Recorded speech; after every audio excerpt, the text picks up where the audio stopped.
यहाँ मालदाईले गोरु जोत्न जान आँट्नु भएको रहेछ हाम्रो मालदाई। बर्खा लाग्यो, धानको बिउ राख्ने बेला हो, अनि त्यही भएर जान लाग्नु भएको छ। खाजा खानुभयो मालदाई? खै रिसाले बोल्नु भएको छैन। यी मेरो जेठा दाइ चाहिँ ठुलो दाइ चाहिँ यहाँ खोटाङतिर लानुको लागि क्या नुनहरू भारीहरू ठिक पार्नु भएको छ। अनि ए मेरो साइला काका चाहिँ खोइ के बोक्नु भयो, पोका पतिङ्गा देख्दैन। नुनहरू होला, तेल चिनी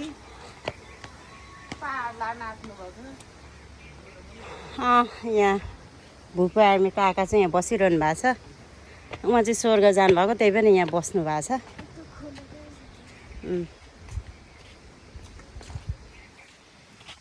अनि धेरै कोरोना पनि लाग्दैछ, त्यही भएर यहाँ साइला बाजे चाहिँ मुख पुरै थुनेर क्या पिटी पुर्दै हुनुहुन्छ। चाहिँ अरू पाइप बोक्ने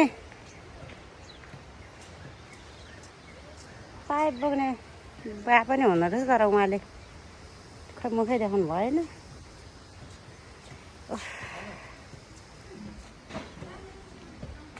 आइयो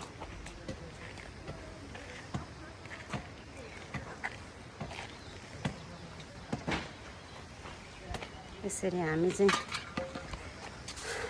1 वर्ष पछाडि फेरि आइपुग्यौँ। धेरै सुन्दर, धेरै राम्रो भएको रहेछ। पहिला यिनीहरू यस्तो थिएन। जे होस् धेरै परिवर्तन भएछ यतिखेर चाहिँ।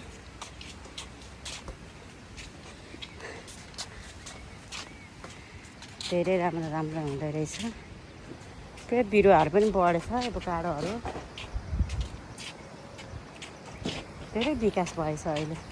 यस्तोहरू थिएन अहिले।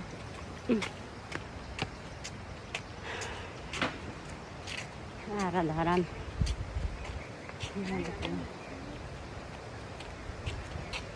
धेरै राम्रो भएछ नि हौ, अहिले धेरै राम्रो भएछ। माथि मञ्च छ, के मञ्च भन्नुहुन्थ्यो एकचोटि, युनाइटेड अल जस्तै गोर्खा यताबाट बाटो छ। ए कम्प्लिट भएको रहेछ यहाँ चाहिँ। कामहरू बन्दैछ।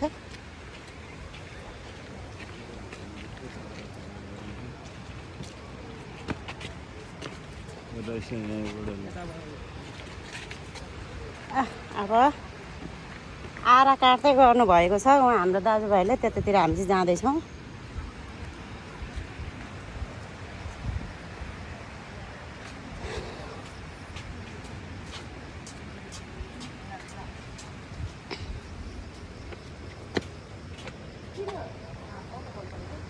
कठुवाहरू पनि बोकेर बस्नु भएको रहेछ उहाँ,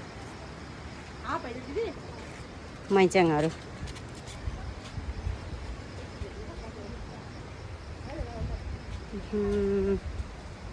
यति सुन्दर भएछ अहिले, यति सुन्दर भएछ।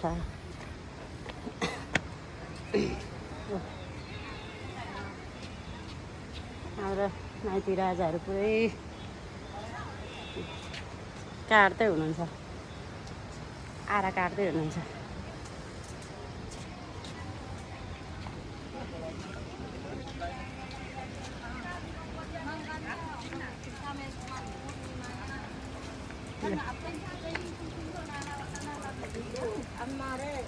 फाइनली हामी आइपुग्यौँ आराको नदी। अब म थाकेँ, अब म च्यातिएँ है त।